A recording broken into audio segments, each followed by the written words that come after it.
Welcome back to another edition. And we have back with us again Vessy Tasheva, who practices in Dublin, Ireland, who originally is from Bulgaria, right? And we had a fascinating discussion last time. And I don't know if it was on the program or when we stopped the recording. We talked about exploring the financial therapy spectrum and a little bit about financial therapists, how to pick one.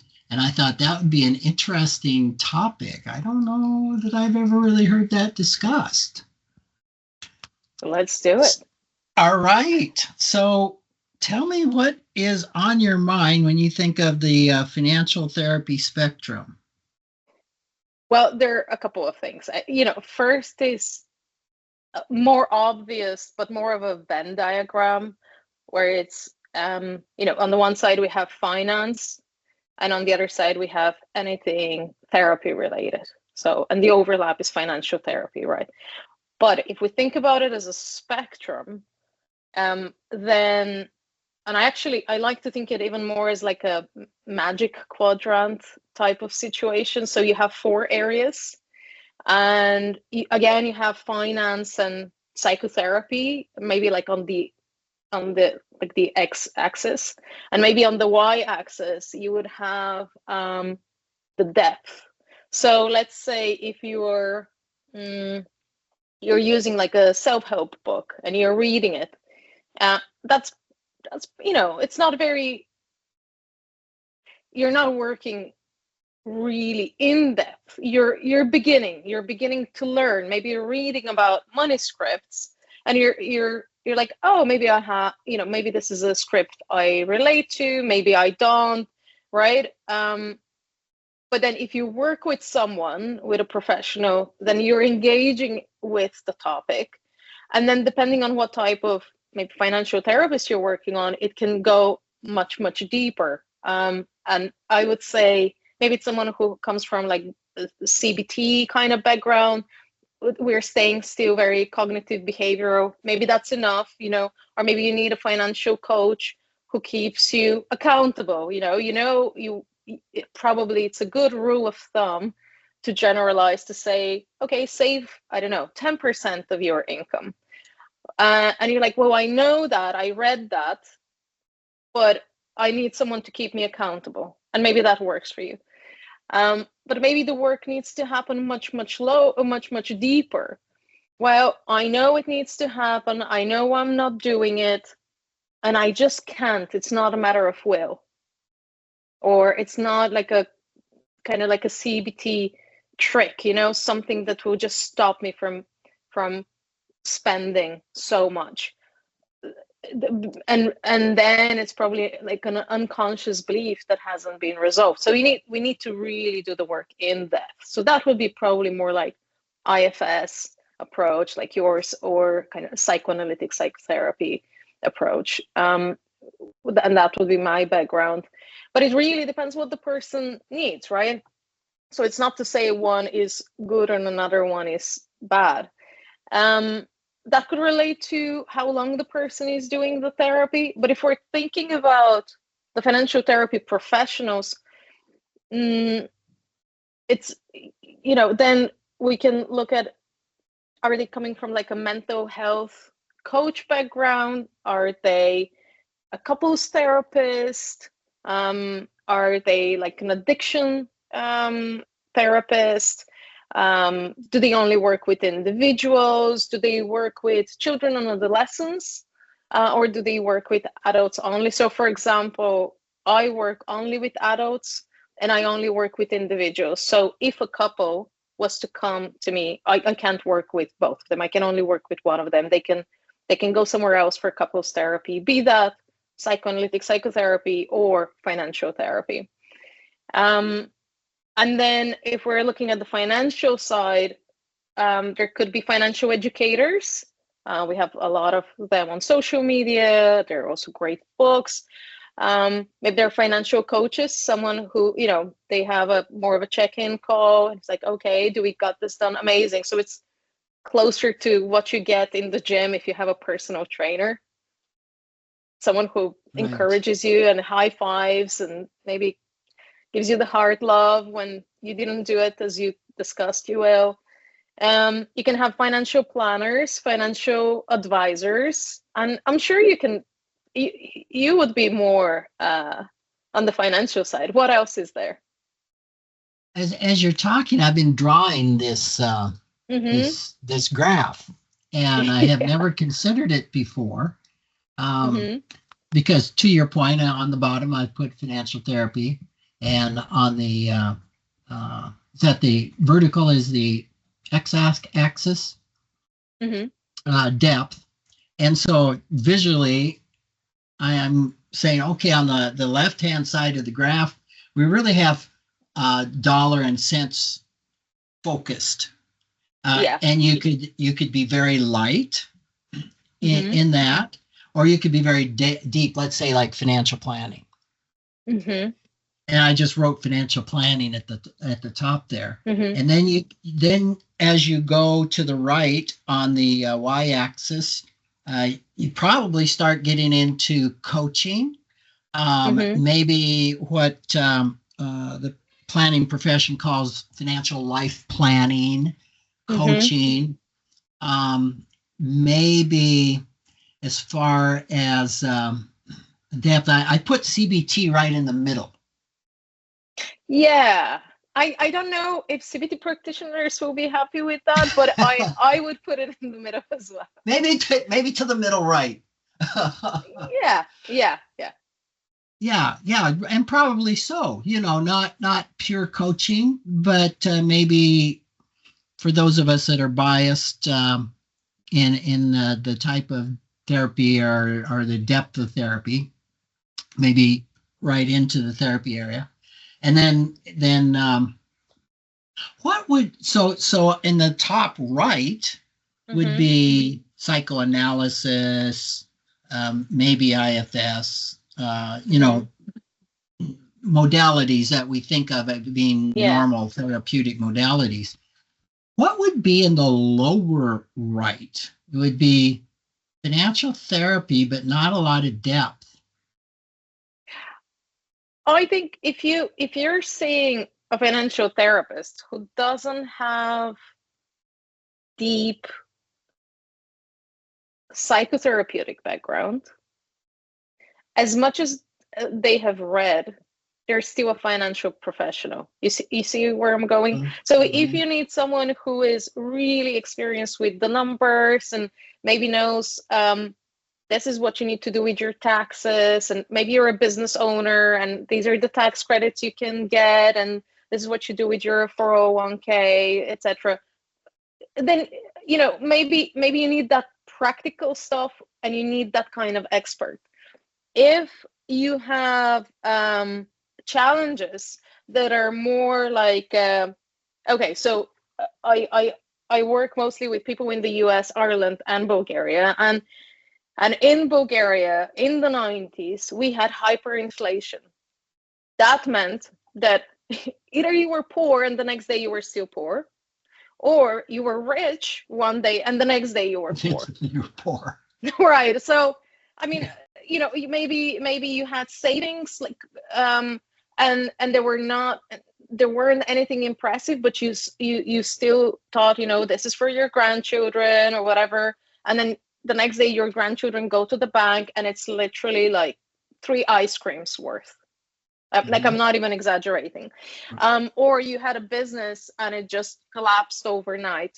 And now this is in the 90s, and in 1989 communism fell. So that meant, one type of money scripts during communism, then you have different money scripts, or kind of the way society is working the first half of the 90s, then that is kind of like a new democracy, then and quite fragile yet. Then you have the second half of the 90s with hyperinflation. And then what they did with the local currency, it was in a way, like, probably economists would be laughing. It was kind of like hard wired. It's like 2 leva, roughly, the Bulgarian currency equals €1. And that has been static. It's a financial board. That was made to ensure that the economy stabilizes. And that's still the case until today. What's interesting is that on January 1st, Bulgaria is adopting the euro. Now, imagine all of the anxieties that are coming up for people, because the last time there was something going on with the currency and the euro was involved on some level. It was scary, right? So 1996 hyperinflation, and 1997 they did that. Sorry about missing the term. Kind of creating this as like a solid equation between the two, and this is how it works. Bulgarian leva to euro. Now, when I work with Bulgarian clients, there is such a strong money worship. There is a lot of money avoidance. People don't have any savings, regardless of how much they're earning. Very often, there is, at the same time, there can be money vigilance. So you can have, and those can be contradicting things, but they don't cancel each other, right? So maybe you earn something absolutely outrageously high compared to the average in Bulgaria, but you spend all of it. And so you spend on a lot of luxurious items, but then actually you don't allow yourself something small, because part of you is feeling very vigilant and you don't deserve it, and money should not be spent. So there are like really contradictory situations, more extreme, I would say, because of that experience of hyperinflation. That's you're reminding me of the few clients that I have worked with that came out from under communism, and the different set of money scripts. And also a lady that lived in my town who went through the war. She was German, I believe, and just having a lot of flashback PTSD when we were going through some economic times, with the fear my money's going to go to zero. Yeah, and those are real. So I can appreciate with Bulgaria adopting the euro, just the anxiety that can come up, even maybe not founded on what's different about this time, but being triggered by I've been through this before. And also what's tricky about it, typically when nations are adopting the euro, there can be an inflation to a certain degree. So you actually get confirmation of that fear every day. And, obviously, if prices increase by 5%, that's not the same as hyperinflation, but it feeds on the anxiety. Yes. And those of us in the U.S. have no idea of what hyperinflation is. We've never been through it. We haven't had savings being reduced to buying 3 ice cream cones in our life. No. We can read about it, but we don't have that. We were going off the rails when we hit 9% here a couple of years ago, which isn't anywhere close to hyperinflation. So tying that back to the spectrum and working with someone in that way, and I'm thinking in that lower right-hand corner, I thought about, well, you might have maybe something like motivational interviewing that might fit there, or positive psychology. I'm I'm not sure, but You know, that's I come from coming from a psychoanalytic background, and more specifically object relations. I often think about money as the object, so kind of the relational, emotional aspect of how money is internalized and how it links to love very often, or affection.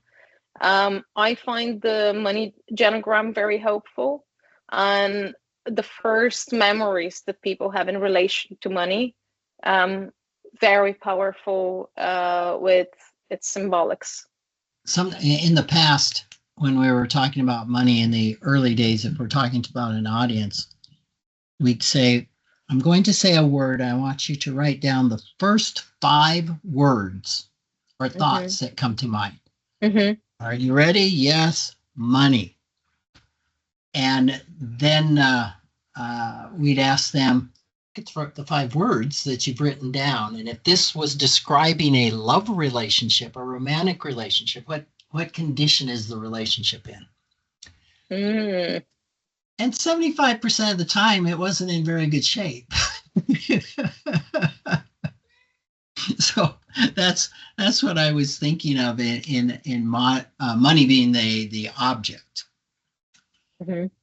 Of the relationship. So I love your idea of the spectrum. I have never thought of kind of that 2D picture of where you fall. And I think it really underscores the really big tent, right, that financial therapy has or falls under. Because you got the extreme of financial planning, and to your depth side, reading a financial book, as being pretty on the low intensity side. And then psychoanalysis on the other hand, and then everything in between. And the question for the consumer, I mean, consumers by and large haven't even heard of financial therapy. It is a really tough question, right? So what do they need, and then what should they be looking for? I think it kind of links to what their preferred approach is, although they are in the dark very much on what's available and how they should be looking. But I don't think there is a should, really, because it's all about what works for them. I see people usually consider, am I looking for someone in person, or do I want to meet a therapist online? That is a good start. And then, are they looking for some kind of similarities with the therapist, or do they just, okay, so for example, sometimes women want to book sessions with women for a variety of reasons, or men want to book sessions with men, or, etc. Maybe race is important for them, or sexual orientation, and maybe it has something to do with money intergenerational trauma, or some other kind of, let's say, financial infidelity, or financial abuse, or for no reason, it's just a preference. But maybe they're looking for a female queer financial therapist because they feel the dynamics that they have with their partner could be similar to the one that would be, that will be familiar to the one the therapist has.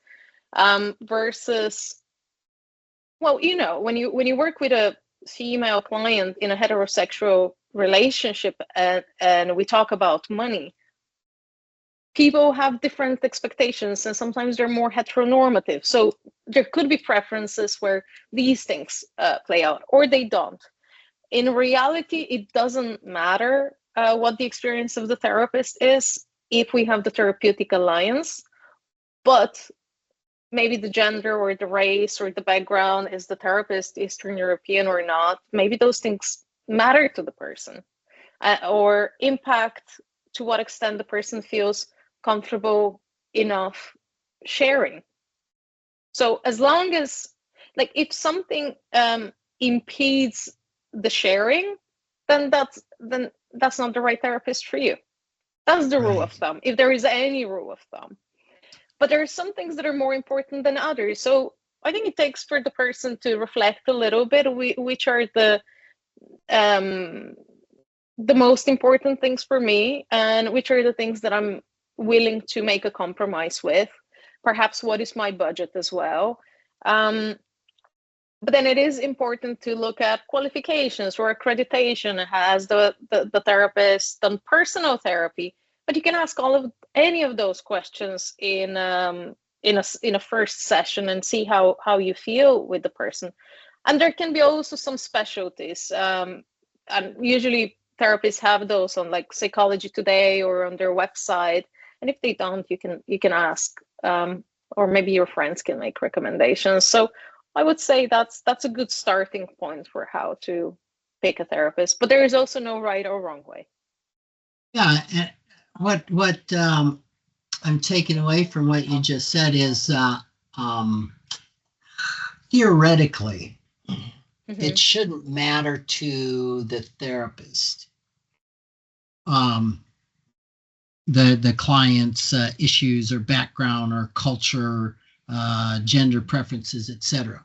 It's still the therapeutic relationship. Yeah. To the client, however, it could matter a lot, to the extent that I think, you can correct me if I'm wrong, the most important aspect of a therapeutic relationship is the bond or the trust that the client has with the therapist or the practitioner. Would that be true? Well, that's again the therapeutic alliance. Okay, right. So to both sides is the therapeutic alliance. And now when we are working with someone who, I'll give an example. Let's say we have a female client who has just left a marriage where maybe she was financially abused, or maybe there was financial infidelity, and things are maybe still very raw, or maybe it's way in the past. You know, she divorced this man 20 years ago. Regardless, she might be comfortable or not having a male financial therapist. It could impact the therapeutic alliance, or it could challenge it and make it stronger. It depends what the readiness, the emotional readiness of the client is. And that's not to say, oh, you're too weak, that's why you go to a female financial therapist. No, if you prefer a financial therapist who is female for whatever reason, go with that. And if you want to have a male one, go with that, or or any gender. Right. Yeah. It helps the person feel safer. That's it. And as you were talking too, I was thinking about the cultural backgrounds that could be important to the client. Like, I want to go to somebody that really understands hyperinflation. That the projection is they're going to understand me better because they have gone through it themselves. Yeah. Or sometimes I find people they like that I come from a commercial background, that I've been an entrepreneur, I've worked in a VC firm, I've been an angel investor, I've worked in startups and corporates, and they like that I understand business. So I will not advise them on taxes. And I will tell them probably, it will be a waste of time to be working with me on your budgeting. We will not be doing that. We can talk about their business model, but always we will be leaning towards the emotional and relational side of things, because that's where I can be the most helpful to you. And I'm very upfront about that. That makes a lot of sense. With our time left, let's talk a little bit about how financial therapists charge. How do they charge? How much or how? Either. Okay, so first I'll tell you what I do with psychoanalytic psychotherapy.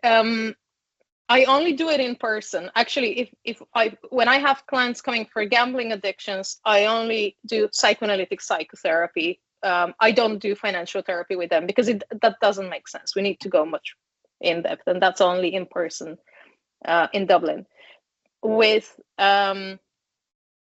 financial therapy, in psychoanalytic psychotherapy, people always pay cash. That's how I work at the end of the session.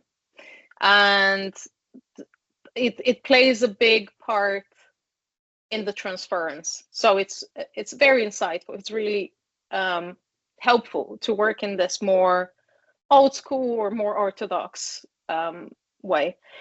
With financial therapy, all of the payments are online, and in general, they're after the session. So similar to psychoanalytic psychotherapy. However, I allow them to pay at the beginning of the month for all of the sessions of the month, if that is their preference. And that is because some people feel they need to put that money away, otherwise it will be spent. So it feels more like a subscription. And then it's an expense they cannot avoid. Like, it just has to happen. Or an expense or an investment. So we can kind of work with the mindset there. However, if they have to pay it every week, for some it provokes a money vigilance piece where they feel they don't deserve to be spending on themselves, and they cannot. So it's not about not being able to financially afford it. Emotionally, they cannot allow themselves to be spending on themselves. Simultaneously, they can be overspending in other things. I find it really interesting working with social media influencers. So the earning is high and the spending is high. So what you can have all of the scripts there at once, and it's perhaps when people feel observed all the time, and that's literally their job, people to be looking at them. Everything that's going on in one's inner world is kind of exaggerated. You know, the challenges that the average client has, or you and me have, we're not observed, we're not monitored 24/7 the way maybe an influencer or a celebrity would feel. Now, this is fascinating. You have brought up some things. And for this segment, we're out of time, but I would love to do another segment and delve into what you have just said. Which part? Which part? All of them. All of them. Vessy, thank you so much for being with us, and let's continue this discussion.